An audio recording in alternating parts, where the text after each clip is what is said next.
Mga ka-DIY, for today's video, marami kasing nagtatanong paano daw ba yung setup ng microgrid tie inverter na to. So ito ay 180 watts YNH, nakakabit to ngayon sa 150 solar panel. Ngayon babaklasin ko siya mga ka-DIY at ipapakita ko kung paano ko siya isa-set up.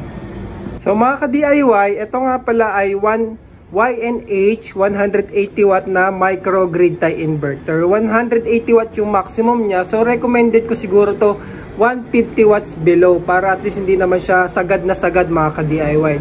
So pag binili nyo siya, ito siya plus itong AC cable niya. Ayan. Tapos ayan, dyan yun na ikakabit yung solar panel, DC positive tsaka DC negative. MC4 connector lang yung mga ka-DIY. Tapos ito yung AC plug natin, yung papunta na ngayon sa outlet. Ito, pwede talaga to ikabit sa likod ng inverter kasi waterproof naman siya. Pero sa setup ko, kinabit ko na lang siya dito malapit sa loob ng bahay para hindi mababasa. At saka, para well ventilated din kasi mainit talaga siya kapag gumagana siya mga ka-DIY.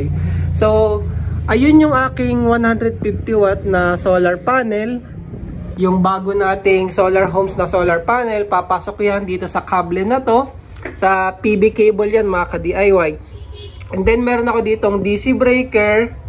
So actually pwede namang walang DC breaker kung simple setup lang at saka isang panel lang. Pwede naman, uubra naman yun mga ka-DIY. Eh since meron naman akong available, so ginamit ko na, ipapakita ko sa inyo kung paano siya gawin. So yung positive, kukonect nyo lang dito. At yung negative dito ng solar panel. And then lalabas yan dito sa kabila mga ka-DIY. Positive and negative din. So itabi muna natin yan. Tapos ikakabit na natin sa ating grid tie inverter. Siyempre yung positive. Ayan yung positive, positive. Ayan. And then yung negative. Ayan. Yan, nakasakpak na siya mga ka-DIY. Ito naman, meron din akong AC breaker dito.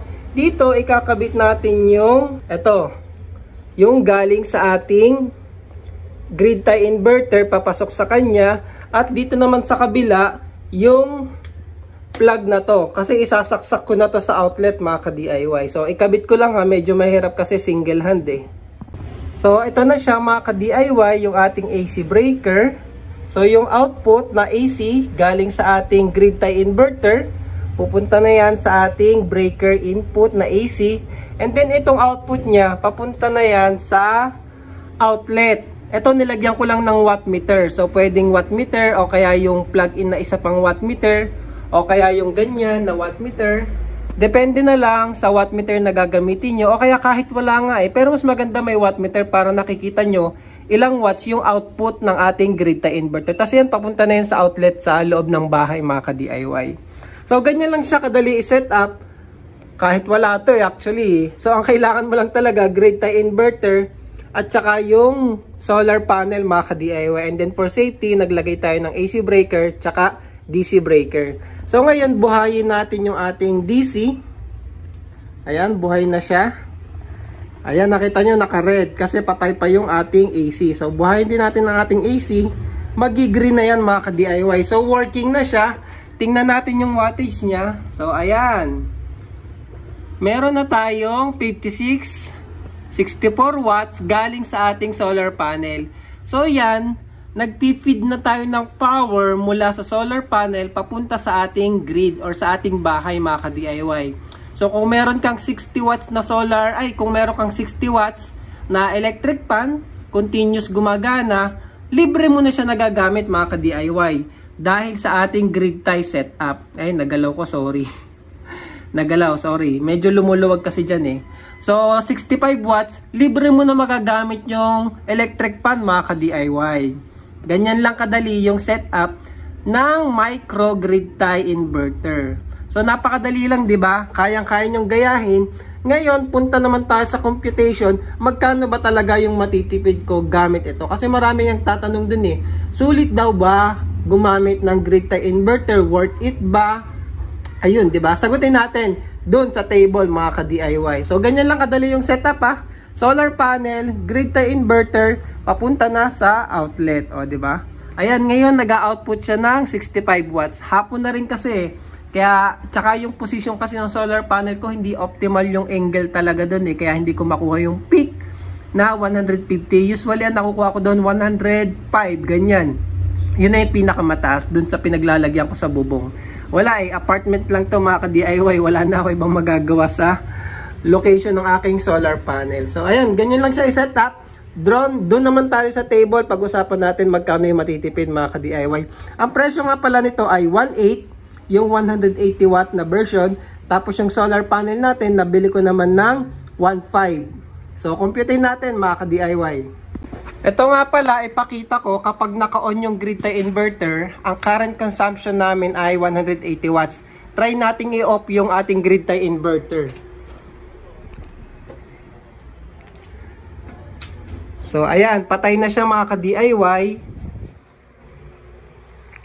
Makita nyo, tumaas ng 60 watts, naging 240. I-on ulit natin yung grid tie inverter. So, yan yung konsumo ng bahay, kuryente ngayon. Tapos, ayan, in-on na natin. Makita nyo, unti-unting bababayan. O, diba? Kasi nababawas na yung output ng grid tie inverter natin. Nasusupplement na sa kailangan ng bahay. O, balik na tayo sa 180. Kanina, 240. Ngayon, 180 na ulit. Kasi nga, 60 watts yung galing sa solar panel natin at grid tie inverter.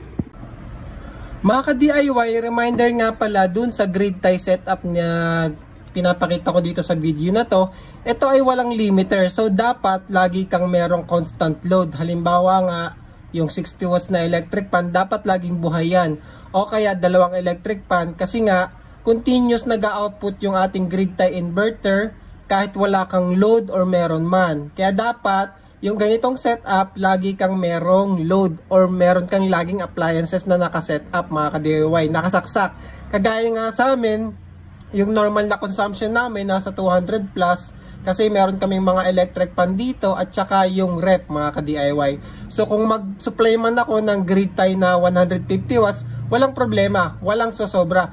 Kasi mga ka-DIY, bakit? Yung kasing sosobra na yon o kaya yung halimbawa patay yung appliances mo, yung energy na nakukuha natin galing sa solar na dumadaan sa grid tie natin ay magiging load. Kumbaga hindi naman updated yung aking meter sa Meralco eh. Hindi niya alam na galing solar yun mga ka-DIY. Ang aakalain ng metro natin ay load natin siya. Electric pan halimbawa 60 watts. So nonsense, 'di ba? Wala tayong matitipid kapag ganon. So, ang matitipid natin, best way para ma-maximize natin yung ganitong grid tie inverter ay, yun nga, meron kang constant load or appliances na nakasaksak, lalo sa umaga. Tapos, saan natin gagamitin yung grid tie inverter para mapababa yung total consumption natin mga ka-DIY. So, ayun. Halimbawa, meron akong 150 watts na solar panel, which is kaya naman ng ating grid tie inverter, times yung ating typical dito sa Pilipinas na 4 sun hours. So, meron tayong 600 watts hour per day. Pero sabihin na natin na 500 lang mga ka-DIY kasi hindi naman natin talaga makukuha yan eh. Meron tayong 500 watt hour per day na output. So, 500 i-times natin sa 30 days. So, ilan yung ating magiging output sa isang buwan? Yan ay nasa 1,000 at 15,000 kilowatt hour. Ay, watt hour mga ka-DIY or 15 kilowatt hour. Yan yung total output na masisave natin galing sa ating grid tie inverter. So, magkano ba yung equivalent nun? Times natin dito sa amin 13.45, yan yung ano namin dito kay Meralco. Yung dito sa amin ha, ewan ko lang sa inyo mga ka-DIY kung magkano. So meron tayong 15 times 13.45. So meron tayong savings every month na 201 pesos.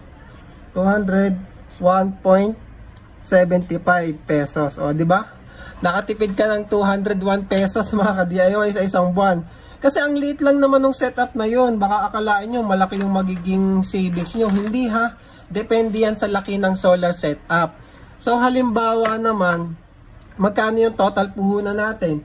Meron tayong 1,800. sa grid tie inverter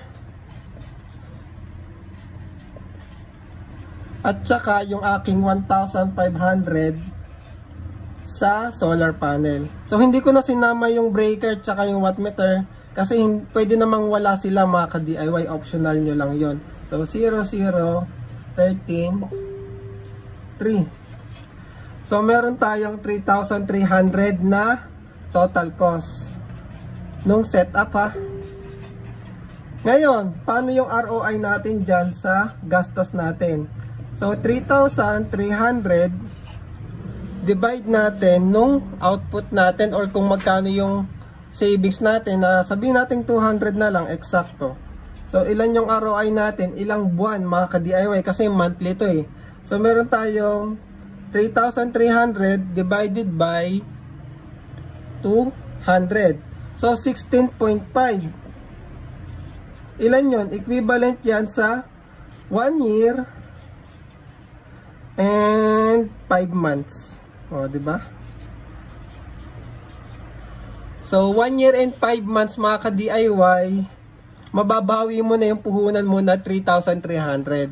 Ito ay small setup lang. So kayo na, kung halimbawang malaki yung kuryente nyo sa bahay talaga na ginagamit nyo lalo sa umaga, yung halimbawa umaabot kayo ng 300 watts na continuous load, o di pwede na kayo mag-setup ng mas malaking ganitong setup mga ka-DIY. Pero yun nga yung sabi ko sa inyo, dapat constant load. Halimbawa yung aircon nyo sa umaga, bukas, o pwede nyong setupan yun mga ka-DIY. Pero ito, small setup lang, pinakita ko lang sa inyo magkano yung matitipid nyo. So 1 year, 5 months, bawi mo na yung puhunan. Given na hindi magkakaproblema yung ating grid tie inverter. Pero tingin ko hindi naman eh. Basta alagaan nyo lang din, wag nyo ang i-overload, wag nyo isagad masyado, at saka ayun, hindi ko siya nilagay sa labas, sa loob ng bahay ko siya nilagay para at least nahahanginan siya ng mabuti. Kasi doon nakapatong lang yung ano ko mga ka-DIY, yung solar panel, kasi nga temporary lang naman yung setup na yon. So ayun, halimbawa pala meron kayong ano, magkano ba yung total na nagagastos natin sa dalawang electric fan? Yung normal na electric fan kasi mga ka-DIY 60 watts yan. So times 2, meron kang 120 watts. Eh kung buhay yan 24 hours sa umaga at saka sa gabi, walang patayan talaga, magkano ba abutin yan mga ka-DIY? Ano lang ito ha, kung example electric pan yung load nyo sa bahay, so meron tayong 120 times 24 hours, so 2.88 kilowatt hour yan everyday. 8 times natin sa 30 days, equivalent yan sa 86.4 kilowatt hour. Eh magkano nga yun? 13.45 per kilowatt dito sa amin, Meralco. So times natin sa 13.45, so equal sa 1,162.8. Dalawang electric pan lang yan ha. Yan na yung monthly bill mo. Dalawang electric pan. I-minus natin yung monthly savings natin na 200. So nasa ano ka na lang mga ka-DIY. Kung nag-set up ka ng ganong grid tie ha, na maliit lang, minus 200. O, 962 na lang yung babayaran mo mga ka-DIY. So ayan. Ganun lang tayo makakatipid sa ganito kasimpleng setup. Huwag kayong mag-expect masyado ng malaking tipid ha, kasi napakaliit lang nito. Gusto ko lang ipakita sa inyo kung bago lang kayo sa solar, pwede nyong gawin yung ganitong experiment. So kailangan nyo lang yung grid tie inverter, isang solar panel, wattmeter. Try nyo mga ka-DIY, mag-experiment kayo. Pero kapag yung malalaking setup na talaga, mga more than 1 kilowatt, 2 kilowatt, consult na kayo sa professional for safety rin mga ka-DIY. Kasi mahirap i-DIY yan, kailangan talagang pag-aralan mabuti. So yun lang mga ka-DIY and maraming salamat!